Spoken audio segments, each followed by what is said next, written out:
예.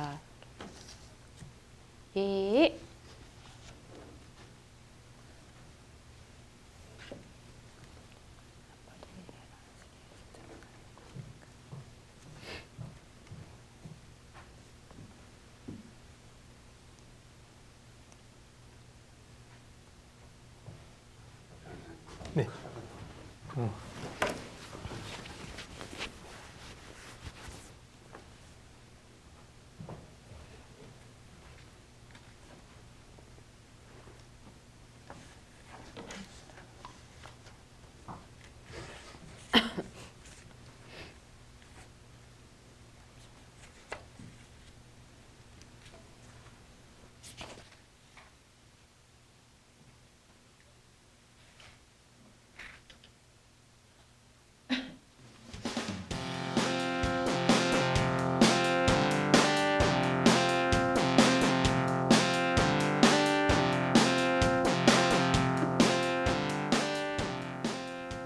안녕하세요. 생방송 법률상담 전혜원입니다.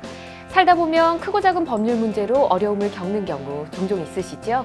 그럴 때마다 어떻게 해결해야 할지 막막하고 답답한 분들 많으실 겁니다.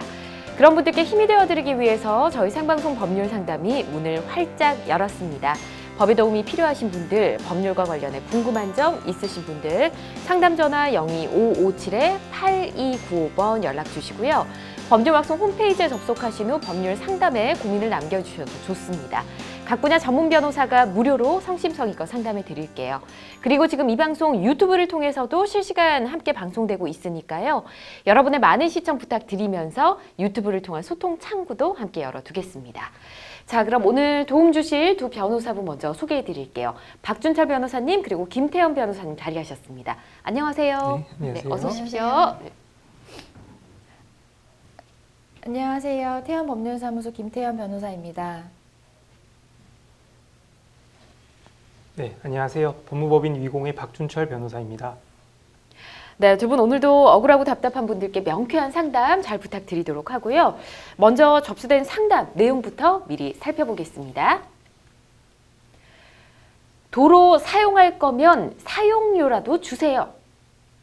경매로 넘어간 집 내 전세 보증금은 우리 집 일조권은 내가 사수.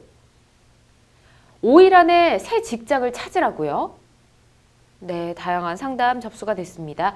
변호사님들과 함께 속 시원한 해결책 찾아볼 테니까요. 여러분께서도 어떤 해결책이 제시될지 계속해서 지켜봐 주시기 바랍니다. 자, 법의 도움이 필요하신 분들 망설이지 마시고 저희와 함께 해주시기 바랍니다. 02557-8295번이고요. 법률방송 홈페이지나 페이스북, 인스타그램, 유튜브로도 함께 하실 수 있으니까 여러분의 참여를 기다리고 있겠습니다. 자, 저희 상담 연결되는 걸 기다리는 동안 로우 포커스 함께 하도록 하겠습니다. 로우 포커스는 화제가 된 사건이나 판결, 또 소비자 피해 사례 등 법률 이슈와 관련 있는 현장에 직접 나가서 관계자들의 이야기를 들어보고 함께 해결 방안을 모색해보는 시간입니다. 오늘 로우 포커스 주제는 어떤 내용일지 먼저 영상으로 확인해 볼까요? 각 사업장, 기관, 학교 등은 아파도 나온다라는 문화를 아프면 쉰다로 바뀔 수 있도록 근무 형태나 근무 여건을 개선하는 게 필요하겠습니다. 아파도 마음대로 쉬지 못하고 울며 겨자먹기식으로 자리를 지켜야 했던 직장인의 근로 형태에 문제가 제기됐다. 현행 근로기준법엔 업무상 부상이나 질병으로 인한 휴가는 유급휴가로 인정되지만 업무 이외의 부상이나 질병에 대한 규정은 따로 마련돼 있지 않다. 일부 기업에서 복지 차원으로 병가를 허용하지만 제도적으로는 병가가 보장되지 않고 있는 게 현실이다. 또 상대적으로 복지가 미비한 소규모 기업이나 영세사업장에선 연월차 등 휴가를 사용해 치료를 받거나 심한 경우 회사를 그만둬야 하는 것이 현실이다. 이번 코로나19의 경우 확진 판정을 받았거나 보건당국에서 자가격리를 통보받은 접촉자는 유급휴가를 받을 수 있지만 이 사안은 근로기준법이 아니라 감염병 예방법에 따른 것이다. 이런 상황에서 시민사회단체와 노동계가 오래전부터 도입을 요구해온 이른바 상병수당을 정착화하자는 목소리가 높아지고 있다. 하지만 상병수당 또한 근로기준법에 준한 내용이 아닌 건강보험 가입자가 업무상 질병 외에 치료받는 동안에 상실되는 소득이나 임금을 현금수당으로 건강보험공단에서 보전해주는 급여일 뿐 근무문화 개선과는 별개의 내용이다. 올해 3월 18일 청와대에서 열린 주요 경제주체 초청 원탁회의에서 김명환 민주노총 위원장은 코로나19를 통해 유급 질병 휴가 등의 필요성이 확인되었으니 5월 국회에서 즉각 추진해달라 요청하며 병가를 법으로 보장해야 한다고 강력히 주장했다. 근로자들이 아플 때 이유 막론하고 마음 놓고 쉴 수 있는 올바른 병가 문화가 합법적으로 정착 가능할까? 네, 로포커스 오늘 주제는 병가 문화 정착 가능할까입니다. 사실 뭐 아프면 쉬고 싶은 게 직장인의 마음이지만 솔직히 말해서 눈치가 보이는 게 좀 사실이거든요. 근데 또 사업주 입장에서 보면 업무에 차질이 있을 수도 있기 때문에 또 자칫 잘못하면 뭐 직원들이 이걸 남용할까 봐 걱정이 많은 것도 사실입니다. 오늘 두 분께 질문을 드리면서 하나씩 좀 풀어보도록 할게요. 좀 입장을 대변해 주실 수 있을 것 같은데 먼저 회사에 지금 현재 속해 계신 네, 박 변호사님께 질문을 좀 드려볼게요. 아플 때 연차 눈치 안 보고 쓰시나요? 뭐 쓰기 전에는 예. 뭐 다짐을 합니다. 이번에는 좀 그 눈치 보지 말고 쓰자. 네. 뭐 이렇게 다짐을 하기는 하는데요.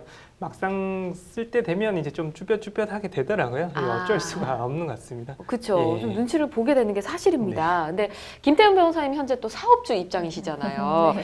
방송이지만 솔직하게 좀 질문을 드려볼까요? 업무가 많이 밀려 있는데 직원분이 아프다 해서 연차를 쓴다 이러면 어떻게 하시는지요? 마음이 어떠신지, 네. 속마음과 네. 네, 실제로 어떻게 하시는지 얘기해 네, 주시죠. 답변하기 굉장히 어려운 질문인데요. 네. 네, 어쨌든 뭐 일보다는 사람이 우선이기 어, 때문에 네. 뭐 이유를 불문하고 그렇다고 하면 정말 아픈 것이 확실하다고 하면 예. 저는 너그럽게 허용은 해줄 것 같습니다. 아, 그렇군요. 진심이신 거죠? 네, 알겠습니다. 두 분 답변을 좀 들어봤고요. 근데 현행 근로기준법상 병가 규정이 없다고 합니다. 이게 좀 놀라운 사실인데 이에 대해서 좀 자세히 설명을 들어볼까요? 네, 방금 말씀하셨듯이 현행 근로기준법에 업무상 이외의 질병이나 부상으로 인한 병가 규정은 없습니다. 예. 규모가 좀 있거나 형편이 괜찮은 회사에서는 뭐 단체 협약이나 취업 규칙 등에서 그러니까 그 질병 휴가를 유급 휴가를 이제 규정하고 있는 경우가 있긴 한데 네. 제도적으로는 이제 병가가 보장되지 않고 있는 것이죠. 때문에 이제 상대적으로 근무 환경이 좀 좋지 않은 소규모 사업장에서는 네. 연월차 등 휴가를 사용해서 이제 치료를 받거나 뭐 좀 심한 경우에는 회사를 그만두어야 되는 그러니까요. 것이죠. 다만 이제 최근에 이제 유행 중인 코로나19의 경우 뭐 확진 판정을 받거나 이제 보건당국에서 자가격리 통보받은 접촉자는 네. 유급 휴가를 받을 수는 있습니다. 다만 이는 뭐 근로기준법이 아니라 화면에 보시는 것처럼 감염병 예방법에 따른 것으로 볼 수 있습니다. 그렇군요.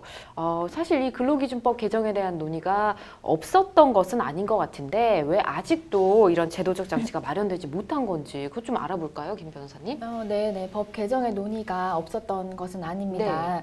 실제로 노동자가 다치거나 아플 때 30일의 병가를 주는 근로기준법 개정안을 19대 국회 때 발의를 한 바가 있습니다. 네. 하지만 정부의 반대로 환경노동위원회에 법안 심사 소위 문턱을 넘지를 못했는데요. 전문가들은 병가 법제화가 일터의 문화를 바꾸는 데 도움이 될 수 있다고 보고 있습니다. 네. 아무래도 큰 회사들과 달리 영세 사업장에서는 개별적으로 병가를 보장하지 않아 노동자들이 아프거나 다치면 회사를 간둬야 하는 등 그런 불이익을 많이 당하는데 병가를 법제화를 하게 되면 뭐 아파도 일해라라는 식의 직장 문화를 바꾸는 데 큰 도움이 될 것 같습니다. 네. 앞서 영상에서도 보셨지만 이 병가 문화 정착 일환으로 상병수당이 거론이 됐습니다. 이 상병수당 법적 근거가 어떻게 되는지 좀 짚어주시죠, 김 변호사님. 네네. 상병수당은 건강보험 가입자가 업무상 질병 외에 예. 일반적인 질병이랑 부상으로 이제 치료를 받는 동안에 상실되는 소득이나 임금을 현금 수당으로 건강보험공단에서 보전해주는 급여를 의미합니다. 이미 독일, 일본, 프랑스, 영국, 스웨덴 등은 의료보험이나 다른 공적사회보장 형태로 상병수당을 주고 있는데요. 의료보험 제도를 운영하는 대부분의 선진국에서도 네. 상병수당 제도를 일단 시행은 하고 있습니다.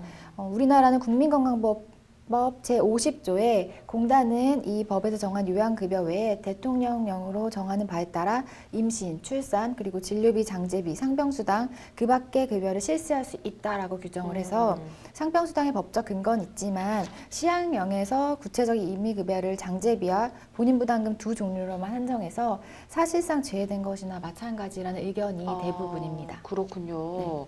그리고 안타깝게도 OECD 34개 회원국 가운데 이 유급 병가 제도가 전혀 없는 나라가 한국과 미국뿐이라는 조사 결과가 있었습니다. 외국에서는 이 유급 휴가 제도를 좀 어떻게 운영하고 있는지 알아볼까요? OECD 회원국 대부분이 이제 예. 질병 초기에는 사용자가 책임지는 유급 병가 제도를 운영하고 있습니다. 네. 그리고 이제 질병 기간이 길어질 경우에는 사회보장 제도를 통한 장기 유급 휴가를 병행해서 제공하고 있습니다. 네. 구체적으로 살펴보면 네덜란드, 스페인, 터키 등은 유급 병가 시에 최소한의 임금 60%를 보장하고 있고 네. 그 외 노르웨이, 덴마크, 스위스, 호주 등은 최소한 임금의 이제 80%를 지급하고 있습니다. 예. 유급 병가 기간도 법 규정이 없는 뭐 한국, 미국과는 달리 캐나다의 경우는 최소 3개월 이상, 그리스, 이탈리아는 최소 6개월 이상, 또 네덜란드, 독일, 헝가리 등은 최소 12개월 이상 보장하고 있습니다. 그렇군요. 한국과 미국만 이 제도가 없다니 좀 놀랍습니다. 아프면 일단 쉬는 게 맞는 것 같습니다. 또 한 업체에서는 발열 이상 증세가 있던 직원에게 해열제를 먹고 근무를 해라 이렇게 권했고요.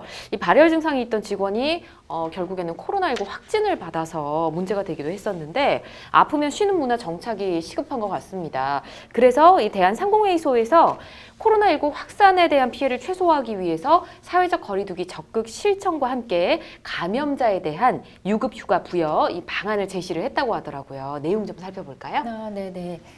사업장 내 근로자가 보건당국으로부터 코로나19 확진자 또는 밀접 접촉자로 판정이 되었다고 하면 네. 유급휴가를 통한 입원이나 격리 조치가 필요합니다.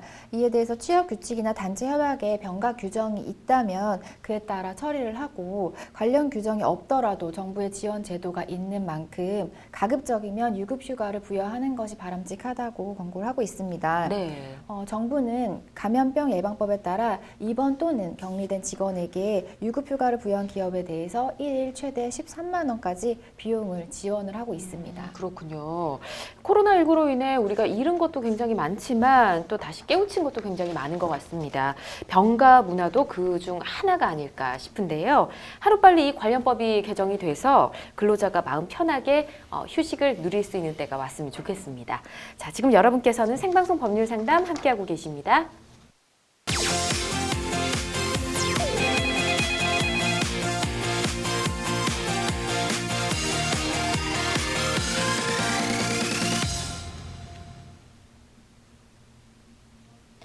네, 저희가 이야기를 나누는 동안 전화 연결이 됐습니다. 만나보도록 하겠습니다. 안녕하세요. 네, 안녕하십니까. 반갑습니다.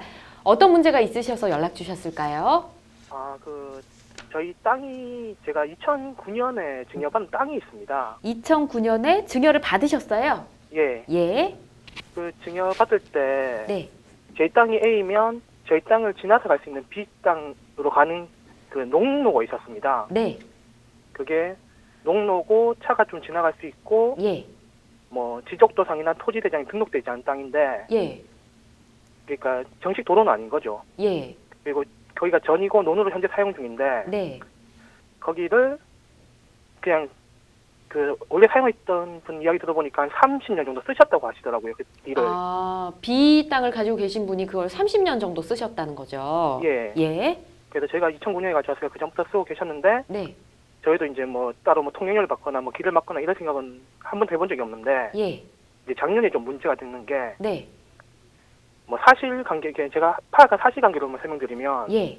2017년에 새로운 분이 그 지역의 땅을 매매하셨습니다. B 땅을 B 사셨군요, 땅을. 누군가가. 예. 예. 예. 그리고 거기에 저희한테 이제 뭐 사용 허가, 토지 승낙 허가서라든가 네. 동의를 구하지 않으시고 이제 재건축을 하셨거든요. 그 토지, 그 농로를 포함해서요? 아니요. 그 자기 땅에 있는데 이제 저희 길로만 그쪽에? 가시는데도 네. 예, 따로 연락 없이 네. 재건축을 하셔서 2019년에 사용 승인이 났습니다. 네. 그러니까 저희는 그걸 모르고 있었죠. 예. 그런데 그 상태에서 원래 그 농로가 비포장 도로인데 예. 그걸 포장하시다가 저희한테 이제 알려지게 됐거든요. 아, 그래요. 예, 그 상태에서 이제 저희는 민원을 넣었고 예. 그게 원상복귀가 됐습니다. 네. 근데 그 상태에서 이제 서로 이제 처음으로 연락이 된 거죠. 한 10년 만에. 예. 뭐 사실은 40년이라고 하지만 40년이라고 하지만 그 상태에서 이제 서로 뭐 매매라던가 이제 통행료 같은 이야기를 막 했었는데 네. 결국 합의가 안 됐습니다. 예. 그리고 저도 몰랐고 동의한 부분이 없는데 그 지역 자체를 이제 음식점으로 사용하시더라고요. 아, 그래요. 네. 예, 원래 사시던 것도 아니고 이제 옛날엔 그냥 사셨는데 지금 음식점으로 교조하셔가지고 예. 이거를 저희가 계속 이대로 놔두게 되면 점점 제가 주장한 재산권에 대해서는 신뢰가 강해질 것 같아서 예. 여기서 이제 어떻게 대처해야 될지 좀 알고 싶어서. 그래요. 알겠습니다. 지금 굉장히 오랫동안 그냥 암묵적으로 땅을 지나가는 길을 쓰셨던 것 같은데 지금 예. 저희 제작진이 그림으로 좀 이해하기 쉽게 잠깐 화면에 보여주었습니다. 아마 시청자 여러분도 좀 이해가 되실 것 같고요. 박준철 변호사님이 옆에서 함께 이야기를 들었는데 좀 해결 방법이 있을지 알아보도록 하겠습니다. 박 변호사님, 이게 좀 합의가 되면 참 좋았겠는데요. 어떻게 방법이 없을까요? 네, 한번 알아보겠습니다. 예, 안녕하세요. 박준철 변호사입니다. 예, 안녕하십니까? 예, 안녕하세요. 제가 상담 내용을 다 들었고요. 예, 지금 2009년에 증여를 받으셨다고 하셨는데 예. 그 전에는 그러면 소유자가 혹시 누구셨어요? 이모님이셨습니다. 아, 이모님이셨고, 그러면 이모님이 이 농로를 뭐 어떻게 빚당 전 소유자죠? 전 소유자한테 그 농로를 사용하라고 혹시 허락을 해준 적은 있나요? 그 사실을 제가 확인을 못했는데 이모님 지금 몸 상태가 안 좋으셔서 아, 그래요? 예, 병원에 계셔서 따로 확인을 못했는데 네네네. 예, 그렇습니다. 아, 예. 그 부분도 좀 중요한 쟁점이 될 것 같고, 예. 예. 그리고 그러니까 지금 결론적으로 말씀을 드리자면, 예. 결론이라기보다 지금 어쨌든 이제 빚당 소유자가 지금 상담자분의 땅을 이제 도로로 이용하고 있는 것은 맞잖아요. 예. 그러면 일단은 웬만하면 이제 그 사용료를 받을 수는 있을 것 같아요. 예. 예, 사용료를 받을 수는 있을 것 같고, 다만 이제 이분도 2017년부터 사용했다고 했잖아요. 그러니까 자기 가족은 이제 옛날부터 살았는데 네네. 실제 자기가 매입한 거는 2017년이라고 이제 이야기를 하시는 거죠. 아, 그 전에는 그러면 누가 사용은 하고 있었다는 거예요? 그러니까 그분 제가 사실 확인은 못했는 부분인데 네. 그분 말로는 자기들 부모님이랑 자기가 거기 살다가 지금은 어머님만 계시고 네네. 자기가 2017년에 땅을 사서 2019년에 재건축을 해서 네네. 예, 거기 이제 가게를 한다는 상황입니다. 좀 더 사실관계를 확인을 정확하게 해보셔야겠지만 어쨌든 예. 사용한 부분에 대해서 사용료를 청구를 할 수 있을 것 같아요. 예. 비록 이모님이 또 2009년에 이전에 예. 빚당 소유자한테 무상으로 사용 허가를 주었다고 하더라도 예. 이게 영원히 이제 그리고 이제 그 선생님도 그 무상 사용을 허락한 부분을 당연히 이제 승계받는 것은 아니거든요. 예. 예, 그렇기 때문에 근데 이제 물론 이제 객관적인 사정에 따라 이제 지금 상담자분이 2009년 증여를 받은 이후에 농로로 사용되는 것을 알고 있었음에도 특히나 이제 일반 사람들까지 다 사용하고 있는 것을 알면서도 이제 묵인을 하였다면 이제 아예 사용 수익권을 포기했다고 평가를 받을 수도 있어요. 근데 이제 그거는 예외적인 거죠. 그러니까 예외적인 이 집이 유일한 집이거든요. 아, 유일한 곳이에요? 예, 여기 집이 있고 그리고 A하고 B 가는 기준에 C라는 땅이 있는데 네네. 거기 하천부지에 지금 불법 건축물이 건축돼 있거든요. 네네네. 그래서 여기도 이것도 사실 확인을 해야 되긴 하지만 예. 이것도 불법적으로 사용하고 있는 걸로 제가 알고 있거든요. 네네네. 이 상황에서 그리고 상황 설명 좀 드렸는데 길은 제가 총 그게 땅이 500평입니다. 네네. 근데 그 중에 길로만 사용되는 게 한 30평 되고 네네. 여기에 5분 1지점 정도를 지나가고 있거든요. 그래서 실제 사용하는 게 100평 정도를 아예 지금 몇십 년 동안 사용을 못하고 있는 상태거든요. 그 100평을 혹시 지금 방금 말씀하셨던 것 같긴 한데 B땅 소유자만 거의 사용하고 있는 거죠. 뭐 C땅 소유자나 일반 사람들이 다 사용하고 있는 것은 아니죠. 그러니까 이제 가게를 열고 나서 얼마나 많은 사람이 왕래하는지 모르는데 몇십 년 동안은 이제 이 집 가족만 사용했던 거죠. 그러면 조금 더 빨리 조치를 취하시긴 하셔야 될 거예요. 왜냐하면 일반 사람들이 다 사용하는 것을 알고도 묵인하면 제가 아까 전에 예. 말씀드렸듯이 아예 선생님께서 이제 사용 수익권을 포기했다. 이래서 이렇게 평가받을 수도 있거든요. 그래서 나중에는 사용료 반환 청구를 할 수 없을 수도 있어요. 정확히는 무기는 아니고 이게 2019년 5월쯤에 제가 연락이 닿았거든요. 네, 예, 예. 그래서 7월 달에 합의를 보기로 하고 예. 이야기 됐었는데 올해 3월 때까지 저쪽에서 연락이 안 준 겁니다, 저한테. 네, 네, 네. 그래서 그 상태에서 이제 일이 예. 다시 이제 일이 커져서 이제 예. 법률 그래서- 상담을 드린 거고. 예, 예. 제가 생각하기에 뭐 그렇게까지 지금 평가받지는 않을 것 같아요. 그렇게까지 평가받지는 않을 것 같은데 예. 조금 더 뭐 시간을 지체해서 뭐 합의 안 된다고 뭐 아예 손 놓고 그래서 지금 식당 운영하면 뭐 앞으로 사람들 왕래도 잦을 거잖아요. 그러면 뭐 그게 이제 정말 공중에 대중들한테 다 이용이 되는 상태로 가버리면 이제 상담자분께서 이제 사용 수익권을 포기했다 이렇게 평가받을 수 있으니까 지금 그 상태까지는 안 간 것 같은데 예. 예. 그 B땅 소유자랑 좀 합의를 거치거나 뭐 합의가 결국에 안 되면 이제 그 토지 사용료 반환 청구 소송을 해야 되는 거죠. 예. 그런 조치를 좀 취하시는 게 좋으실 것 같아요. 한 가지만 더 여쭤봐도 예. 될까요? 예. 예. 혹시라도 제가 이 땅에 차량 통행을 맡게 되면 뭐 법적인 문제가 발생을 하나요? 예, 그것은 좀 문제가 될 수 있어요. 그 도로 어쨌든 이게 뭐 정식으로 공부상에 뭐 도로로 지목이 안 돼 있더라도 예. 현황 도로 정도는 되는 거잖아요. 지금 이제 현재 도로로 사용되고 있는 정도는 맞잖아요. 그리고 이제 차량도 어쨌든 통행을 하고 있었고, 예, 그거를 이제 함부로 이렇게 막아서 버리면 아무리 자기 땅이라도 그 형법에 이제 교통방해죄라는 것도 제목이 있거든요. 예. 그래서 그게 성립이 될 수가 있어요. 실제로 성립되는 경우도 종종 있습니다. 아무리 자기 땅이라고 하더라도 이게 그 전부터 뭐 좀 도로로 사용되고 있었다면 그러니까 사람들은 좀 착각하기 쉬워요. 내 땅인데 내가 마음대로 할 수 있는 거 아닌가 이렇게 이제 착각하고 도로를 확 막아버리는 경우가 있거든요. 그러면 이게 형사적으로 교통방해죄가 성립이 될 수 있어요. 그래서 그 부분은 좀 주의를 하셔야 돼요. 예, 감사합니다. 네, 더 추가로 궁금하신 점은 없으시고요. 예, 답변 잘 받았습니다. 감사합니다. 네, 이게 좀 지체되면 더 불리하실 것 같으니까 지금 생각난 김에 빨리 해결을 해놓으시는 게 좋을 것 같습니다. 또 일 진행하시다가 궁금하시면 또 연락 주시고요. 예, 감사합니다. 네, 감사합니다. 또 문제가 터졌을 때 연락을 네. 잘 주신 것 같습니다. 자, 근데 지금 뭐 아까 뭐 매매나 통행료에 대한 합의가 잘 이루어지지 않았다라는 네. 말씀을 해주셨는데 예, 예. 보통 이 도로 사용료 산출할 때 뭐 네. 어떤 기준이나 공식이라고 해야 네. 될까요? 그런 게 예. 있을까요? 이게 뭐 그 일반적으로 다 적용되는 건 아니고 네. 일단은 뭐 개인이 국가나 시 소유의 이제 도로를 사용할 때 이제 그 산출 방법이 도로법 시행령에 나와 있습니다. 네. 좀 소개를 해드리자면 점용 면적 곱하기 공시지가 곱하기 법정 요율인 0.02를 네. 곱하고 또 사용 기간 연 단위의 사용 기간을 복잡하네요. 좀 복잡합니다. 그래서 좀 예를 한번 제가 들어볼까요? 어떤 네. 사람이 20제곱미터의 도로를 사용하였고 네. 뭐 그 토지의 공시지가가 1제곱미터당 뭐 100만 원이었다. 네. 그리고 6개월간 사용했다. 그러면 그 점용 면적 아까 20제곱미터라 했죠? 네. 20에다가 100만 원을 곱합니다. 예. 그리고 이제 그 법정 요율인 0.02를 곱하는 것이죠. 예. 그리고 6개월 사용했다고 했으니까 곱하기 6인가요? 아니요, 2분의 1이죠. 2분의 1? 연 연 단위. 단위로. 그래서 뭐 한 20만 원으로 계산되는 돈을 뭐 음. 시나 국가에 이제 내게 되는 것입니다. 그렇군요. 알겠습니다. 궁금하셨던 분들 또 예시를 들어주셔서 쉽게 이해가 좀 되셨을 것 같습니다.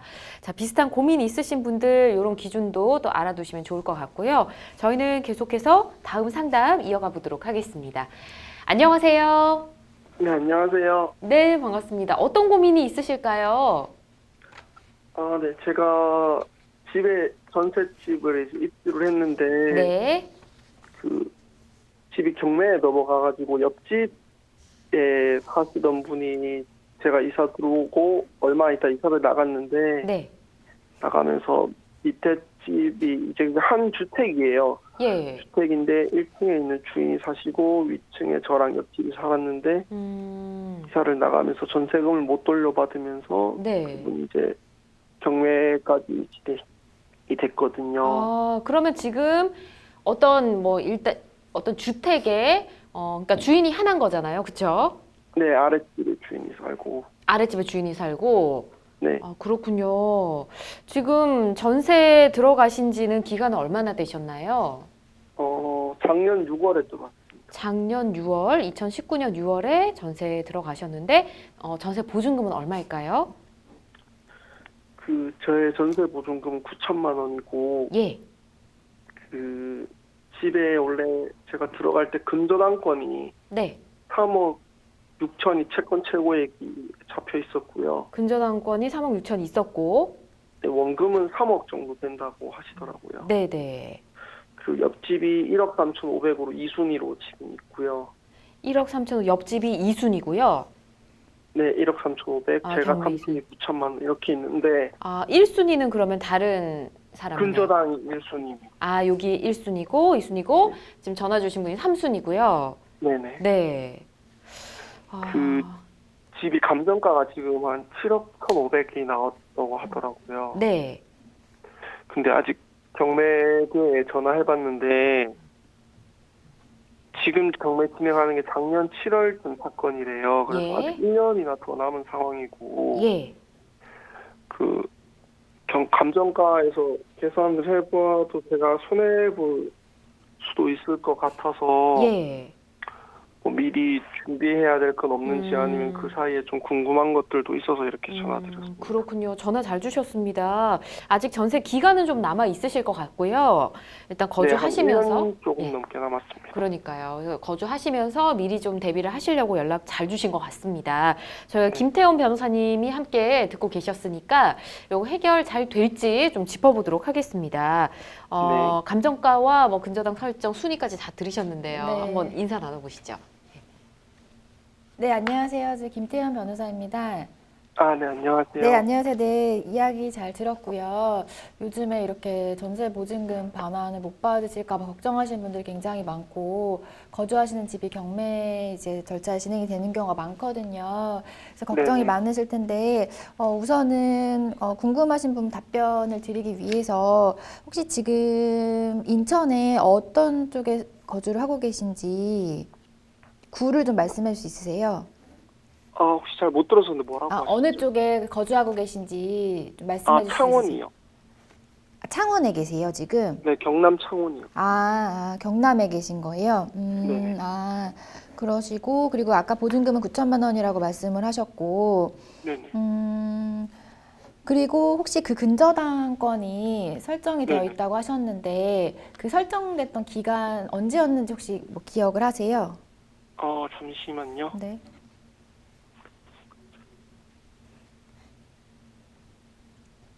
네, 근저당이 언제 설정됐는지도 중요한가 보네요. 네. 좀 알아봐야 되거든요. 네. 근저당권. 선순위라고 하시긴 하셨는데, 네.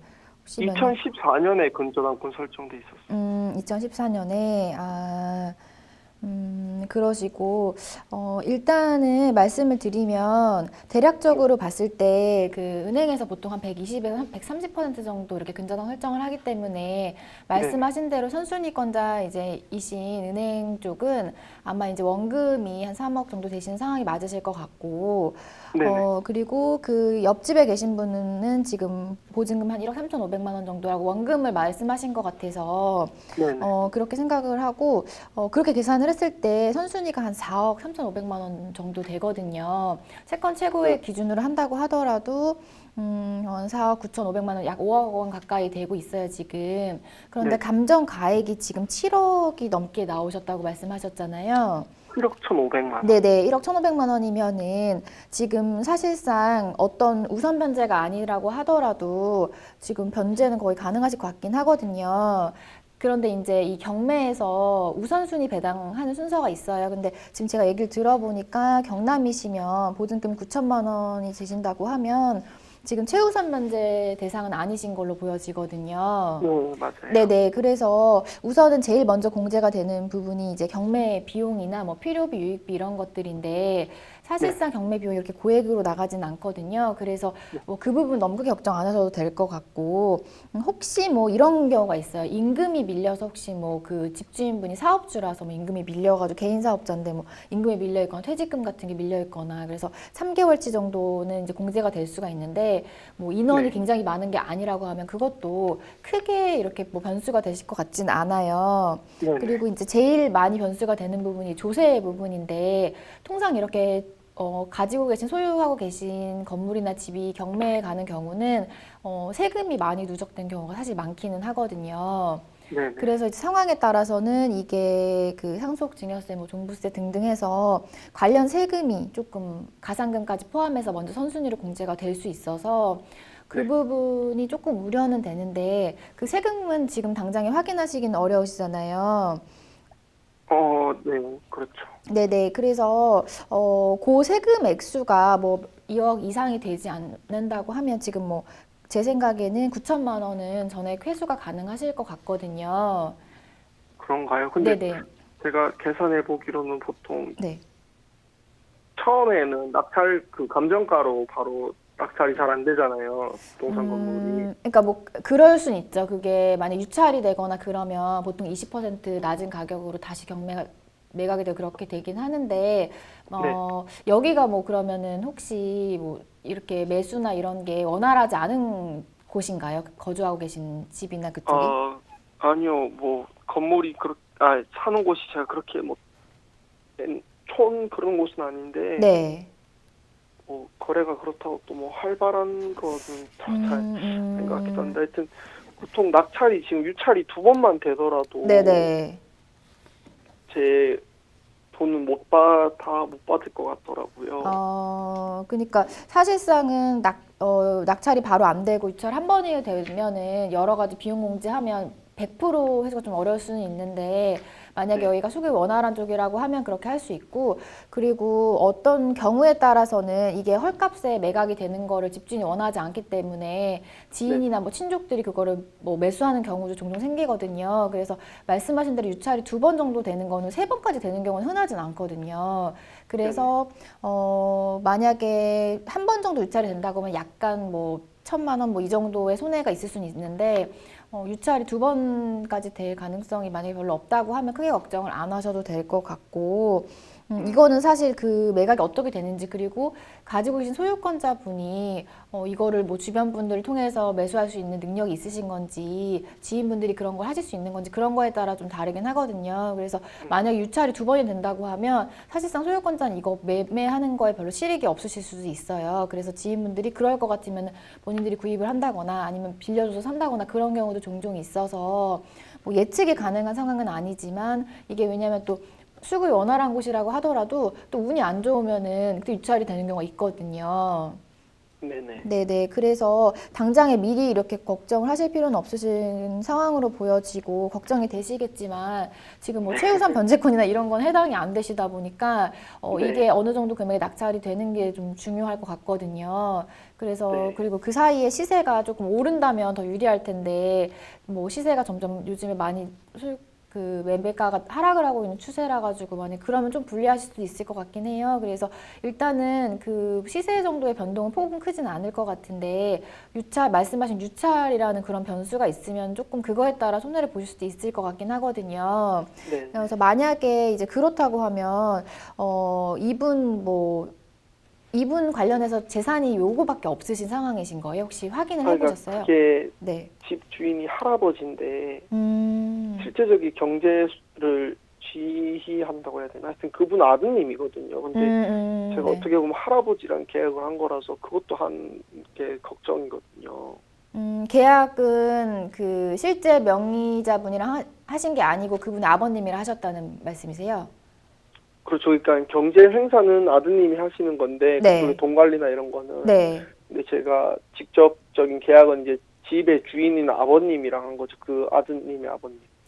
근데 그게 어쨌든 간에 명의자분이랑 계약을 하시는 게 원래 맞으신데 네네. 뭐 그 그 할아버지라고 말씀하시는 그분이랑 계약했는데 뭐 혹시 뭐 무슨 문제가 있으세요? 그러니까 그분이 이제 나이도 많으시고 네. 경제적 능력이 능력이 전혀 없으시잖아요. 뭐 다른 재산은 당연히 뭐 집 말고는 없는 걸로 아는데 그냥 뭐 산이 몇 개 있는 걸로 알고 있거든요. 산이요? 네, 산에 있는 땅.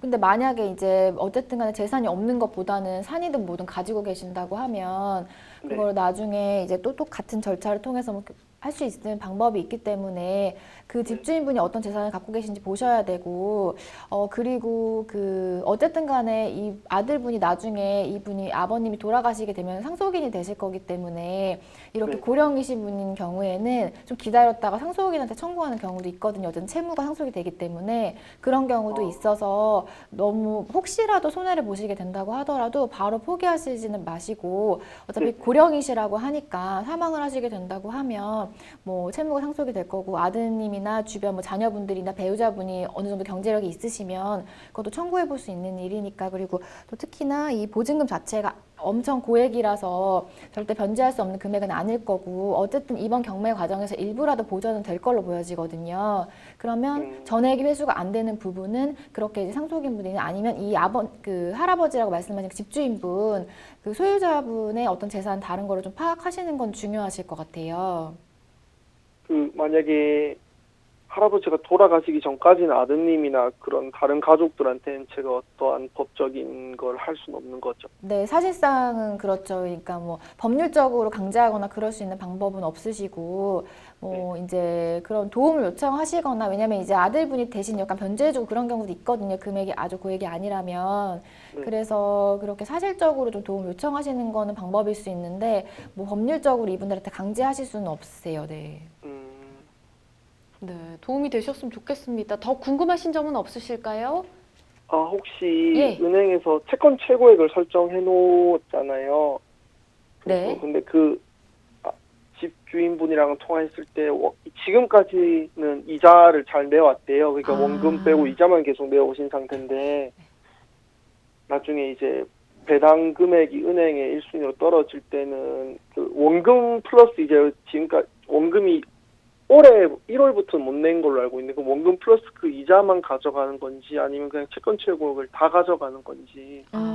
어떻습니까? 채권 최고액을 다 가져가는 건 아니고 추후에 배당 요구를 하시게 될 텐데 실제로 발생한 채권만 가져가시니까 앞으로 채무가 더 많이 발생을 안 하면 그만큼 선생님한테 돌아가는 그 금액은 좀 증액이 될 것 같아요. 그래서 그 부분도 조금 변수가 있을 것 같고 채권 최고액 설정하는 이유가 그렇게 보통 체납을 하게 되면 이제 변제를 못 하게 되면은 이자도 안 되고 그다음에 원금도 상환을 못 하는 경우가 빈번하게 발생을 하다 보니까 은행 입장에서 약간 안전장치로 이렇게 채권 최고액을 조금 높게 해서 잡아놓는 거거든요. 네네. 그래서 그런 거고 이자나 이런 부분이랑 실제 발생한 채권에 한해서 가져가고 은행에서는 뭐 그런 서류 같은 걸 조작하거나 그런 일은 전혀 없기 때문에 뭐 서로 공모한다거나 그런 일도 없기 때문에 특별하게 그 부분에 대해서는 뭐 크게 걱정은 안 하셔도 될 것 같고 채권 최고의 범위 내에서 그보다 적게 가져갈 거라 생각하시면 될 것 같아요. 채권 최고액 안에서 은행이 돈을 가져가는 거네요. 네네 그렇죠. 네네 그렇죠. 네. 네. 그럼 아마 원금 우선순위로 가져가시는 건 그래요. 네네. 이자까지 남은 가져가죠. 금액을 집주인한테 네네, 준다거나 그런 건 아니네요. 그렇죠. 이제 그 선생님한테 가시는 돈까지 다 정리가 되고 채무자 다 정리가 되면 그때는 이제 남은 돈을 가져갈 수 있겠지만 뭐 그런 게 없는데 선생님한테 돈을 안 주고 채권에 대해서 현수를 안 한 다음에 그렇게 하지는 않죠. 그래서 그 부분은 걱정하지 않으셔도 돼요. 네. 그러면 이제 하나 더 물어봐도 될까요? 네네. 그 옆집에서 어떻게 보면 그거를 승소를 해서 이렇게 경매가 진행이 됐는데 유찰이 몇 번이 돼서 그 옆집이 그 신청한 금액보다 배당 금액이 낮게 되는 경우는 그럼 어떻게 경매가 되나요? 그렇게 될 수도 있습니까? 지금 옆집이 1억 3,500이라고 했는데 아마 이 금액 그대로 신청했을 것 같은데요. 네네네. 그렇게 하셨을 것 같은데 뭐 만약에 그 유찰이 되는 경우를 말씀을 하시는 거죠? 네네네네. 유찰이 만약에 됐다고 해서 이게 뭐 일단은 한 번 유찰이 되면 지금 한 5억 6천 정도, 5억 7, 8천 정도 지금 될 것 같거든요. 네네. 그러시면은 앞에서 이제 은행이 어느 정도의 채권을 가지고 있는지에 따라 좀 변수가 있지만 뭐 채권 전액을 가져간다고 하면은 지금 선생님은 뭐 1, 2천 정도 손해를 보실 수도 있을 것 같거든요. 그러면 이제 두 번, 세 번 이렇게 유찰됐을 경우에 만약에 그러시면은 사실상 뭐 최우선 변제권이 있으신 상황도 아니시고 어떤 뭐 먼저 변제를 주장할 수 있는 상황은 아니셔가지고 나중에 이 부분에 대해서는 다른 재산에 아니 저 말고 옆집에서 이제 그러니까 경매가 그게 취하가 되는 건가요, 그러면? 경매를 만약에 취하를 하신다고 하면요. 아니 그러니까 돈이 옆집에서 신청한 게 1억 네. 1억 4천 정도 되는데 네네네. 이제 앞에 1등 근저당권이 돈을 가져가고 네. 나머지 1억 4천이 안 되는 경우는 네.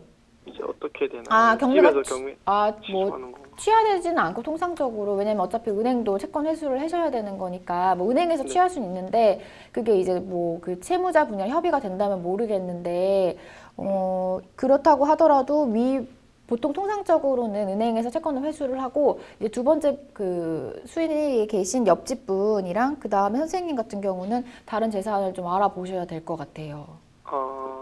그렇게 네. 되는 거. 걱정하셨던 대로 유찰이 뭐 여러 번 되면 일단 손해를 볼 수밖에 없는 거잖아요. 그렇죠? 좀 그러실 것 같아요. 유찰 여러 번이 되는 상황이 발생을 하면 그러실 것 같아서 약간 변수가 조금 있으신 것 같아요. 네. 또 하나 더 여쭤봐도 될까요? 네, 어떤 내용인가요? 그 옆집에서 경매 신청을 한 건데 예. 저도 이제 최대한 경매가 안 넘어갔으면 좋겠고 네.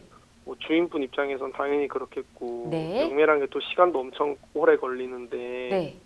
옆집에서 지금 임차권 등기에서 이제 경매로 넘어간 거잖아요. 네. 그래서 둘이 어느 정도 쉽게 합의를 할 수 있게 뭐 임차권 등기를 해제를 하면 세입자분을 구해서 그렇게 또 전세금을 다시 돌려드리고 이런 게 제일 좋은 지금 베스트잖아요. 지금 옆집이 비어 있나 보네요. 네, 옆집은 비어 있어요. 이거 어떻게 하면 좋을까요? 그러니까 세입자를 못 구하셔가지고 그러네요. 이제 못 내줘서. 그러신 네. 상황인가 봐요. 네. 네. 그래서 지금 경매까지 왔는데 만약에 잘 협의를 해서 네. 그렇게 할 수 있다면 만약 임차권 등기를 해제를 해야 이제 집을 다시 또 세입자를 구할 수가 있잖아요.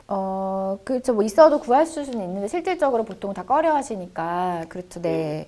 그래서 만약에 진짜 임차권 등기를 취소했다가 다시 또 재등록할 수 있나요? 근데 이제 그 시점의 기준이 달라지기 때문에 다시 하실 수는 있는데 그 시점이 달라질 수 있기 때문에 그거는 이제 그 앞에 옆집의 분이 감수하셔야 되는 부분이고요. 그렇게 가능은 하세요. 임차권 등기를 취소했다가 다시 또 등록이 가능한 부분이죠. 네, 그게 만약에 계약이 중간에 연장되거나 변수가 생기는 경우가 발생을 하거든요. 그래서 그렇게 하실 수는 있는데 그거는 이제 그 옆집 분 입장에서는 어쨌든 좀 선생님보다 선순위에 있고 그러다 보니까 굳이 이미 신청까지 한 마당에 그렇게 기다리는 기간이 있는데 굳이 그렇게 하시지 않으실 수도 있겠다 생각은 좀 들거든요. 물론 절차는 복잡하지만 네네. 그럼 다시 경매도 진행이 가능한 부분이겠네요. 그렇죠. 경매는 뭐 취하했다가 뭐 협의됐다가 또 하고 이런 경우는 좀 빈번하게 발생은 하고 있어요. 네. 그래서 집주인이랑 저랑 옆집이랑 이렇게 셋이 만나서 네. 제일 좋은 방향으로 해결을 하고 싶은데 네. 두 분의 신뢰가 이미 좀 깨진 것 같아서 굉장히 착한 세입자신 것 같은데 지금 보증금이 걱정이 돼서 이렇게 하시고 계시지만 네, 결론은 저도 제 돈이 걱정돼서 그러니까요. 그래서 말씀해주신 방법이 최선이긴 한데 지금 경매 넘어간 상태에서 세입자 구해질까 이런 걱정이 또 되기도 합니다. 그렇죠? 네네. 어렵긴 하겠지만 구해지면 정말 다행이고요. 네. 그러니까 그걸 다 취하하는 조건을 해야죠. 그렇죠. 우선은 경매가 진행된다고 저희는 보고 말씀을 드린 거니까 유찰이 네네. 최대한 많이 안 되길 바라고 있겠습니다. 네. 네, 이렇게 답변 드리도록 할게요. 네, 감사합니다. 네, 걱정 많이 하고 계시는데 잘 될 거라 저희가 좀 응원을 해드려야 될 것 같습니다. 지금 가압류 절차가 만약에 진행되고 있는데 네. 집주인이 요 가압류를 좀 뺏기기 싫으니까 네네. 요거 목록을 다른 사람 명의로 옮겨 놓을 수도 있지 않겠습니까? 네네네. 그럴 경우는 어떨까요? 근데 이제 가압류라는 게 그 재산을 보존하는 장치이기 때문에 가압류 범위 내에서는 그거를 이제 뭐 방해한다거나 하기는 사실 어렵거든요. 네. 그래서 실질적으로 원금 보장이랑은 전혀 무관하실 것 같습니다. 네. 그렇군요. 네. 알겠습니다. 이것도 추가적으로 좀 짚어봤습니다. 자, 여러분께서는 지금 생방송 법률 상담 함께하고 계십니다.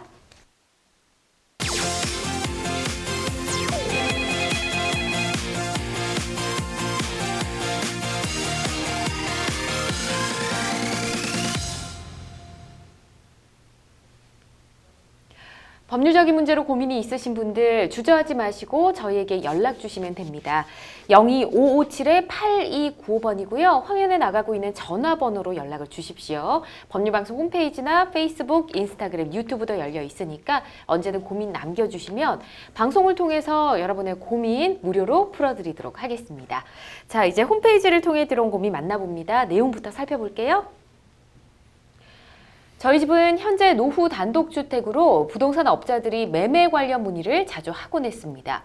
오래 살던 집이라 정이 있어 안 팔고 버티고 있었는데 최근 저희 집 주변 다세대 주택이 매각되면서 저희 집 주변 디귿자 매각 부지에 신축 빌라를 지을 예정이라는 통보를 받았습니다. 저희 집은 2층 소형 단독주택이라 예정된 신축 빌라가 완공되면 일조권을 침해받을 것 같은데요. 다시 업자에게 연락을 취해보니 저희가 아쉬운 것 같은지 기존에 불렀던 매매가보다 낮게 부르더라고요. 저희가 집을 파는 게 나을까요? 아니면 빌라 업자가 높게 집을 못 짓도록 항의하는 것이 좋을까요? 라고 보내주셨네요. 아유, 신축 빌라 시공 때문에 기존에 갖고 계신 주택 일조권이 침해받을 수도 있는 상황인데 지금 어떻게 해야 되나 고민이 많으실 것 같습니다. 일단 건축법상 다른 시설물에 침해가 되지 않은 한도 내에서 이렇게 높이 제한이 있지 않나요, 박 변호사님?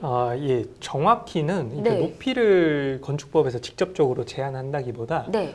다른 인접 대지와 일정한 거리를 두라 이러한 규정이 있습니다. 이제 뭐 거리를 좀 둬야 일조권 침해도 안 받는다. 그래서 결과적으로는 이제 높이도 제한이 되는 것이죠. 왜냐하면 네. 높이에 따라서 일정한 거리를 둬야 하기 그렇죠. 때문에 네. 그런 이제 그 규정이 있는 것이고요. 사실 이게 뭐 그 조례의 구체적인 기준을 또 위임하기도 하고 네. 워낙 또 예외가 많습니다. 예외가 많아서 이제 좀 일률적으로 말씀드리기는 좀 어려운데 네. 그래도 좀 원칙적인 좀 기준을 말씀을 드리면 하한선 기준을 말씀을 드리면 높이 9m 이하인 공동주택을 신축할 경우에는 인접 대지 경기선으로부터 1.5m 이상을 띄워야 합니다. 그리고 이제 높이 9m를 초과하는 공동주택은 인접 대지 경계선으로부터 건축물 높이의 2분의 1 이상을 띄워야 됩니다. 그래서 보통 뭐 9m, 10m 이렇게 이제 지으면 그 건축물 높이의 2분의 1 이상 띄워야 되기 때문에 네. 실질적으로 이제 높이 제한을 받게 되는 것이죠. 아, 그렇군요. 예. 알겠습니다. 근데 지금 공사가 좀 진행 중인 것 같아요. 진행 중에 일조권 침해가 좀 우려된다 싶으면 공사 중지 가처분 신청 좀 중지해 주십시오. 할 수 있을까요? 네네. 우선은 일조권 침해가 계속되는 상황에서 계속 그거를 수인하고 있을 수는 없거든요. 네. 그리고 소송 과정도 꽤 길어질 수 있기 때문에 통상은 이런 경우 일조권 침해로 인한 공사중지 가처분을 신청하는 것이 일단 일반적입니다. 그래서 요건을 갖추는 경우에는 가처분 신청을 하실 수가 있습니다. 네. 그렇군요. 이것도 알아두셔야 될 것 같고요.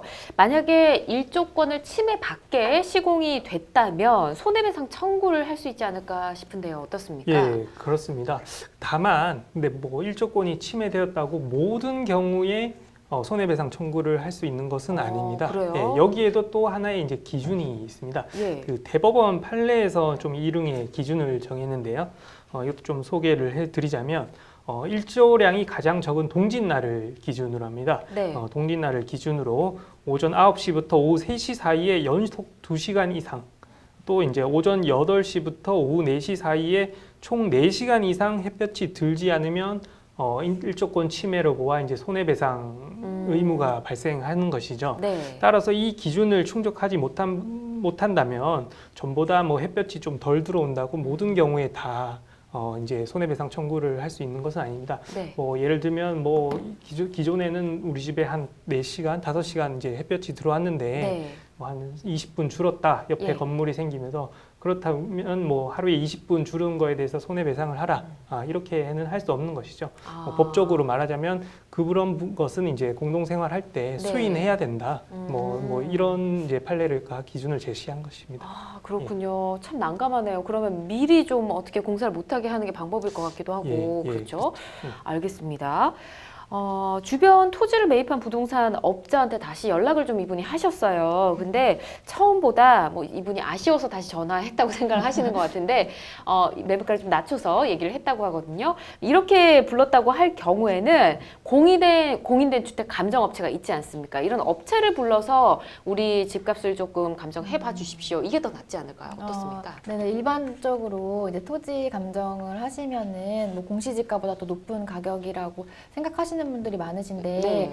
실제로 꼭 그렇지는 않거든요. 이게 그래요? 부동산 시장 흐름에 따라서 예. 거래가 되게 활발한 경우, 실가가 높을 때는 개별 공시지가가 높게 나올 수가 있지만 오히려 그거보다 낮게 나오는 경우도 있어요. 그래서 무조건적으로 이게 뭐 감정을 꼭 하셔야 유리하다고 말씀드리긴 어렵고 예. 일단 주변 시세를 확인을 하셔가지고 주변 시세보다 좀 낮은 가격, 특히 현저하게 낮은 가격을 말씀하셨다고 하면 네. 어쨌든 제시를 하셔야 되다 보니까 감정이 도움이 되실 수 있을 것 같고 일단 그것보다는 실제로 이제 제가 진행했던 사례에서 이거 똑같은 사례를 진행한 적이 있는데 네. 마지막 이제 매도인이셨던 사례에서는 실제로 어떻게 진행이 됐냐면 주변에 이미 다 매도하신 분들이 많으셨어요. 그 중에 최고가를 찾아서 아. 그분보다 조금 높은 가격으로 아무래도 형평성이 네. 있다 보니까 이제 누구한테는 이렇게 주고 할 수는 없는데 암암리에 이루어지기 때문에 네. 이렇게 이제 그렇게 하시는 방법은 또 생각해 볼 수 있을 것 같습니다. 그렇군요. 네네. 알겠습니다. 조금 더 찾아보시는 것도 좋을 것 같고 조율을 잘 해보시기 바랍니다. 자, 생방송 법률 상담 저희 잠시 후에 상담 이어가도록 하겠습니다. 02557-8295번 연락 주시고요. 법률방송 홈페이지, 페이스북, 인스타그램, 유튜브도 열려 있으니까 고민 있으신 분들 고민 남겨주시면 저희가 방송을 통해서 무료로 해결해 드리도록 하겠습니다. 자, 저희는 잠시 후에 다시 찾아오겠습니다.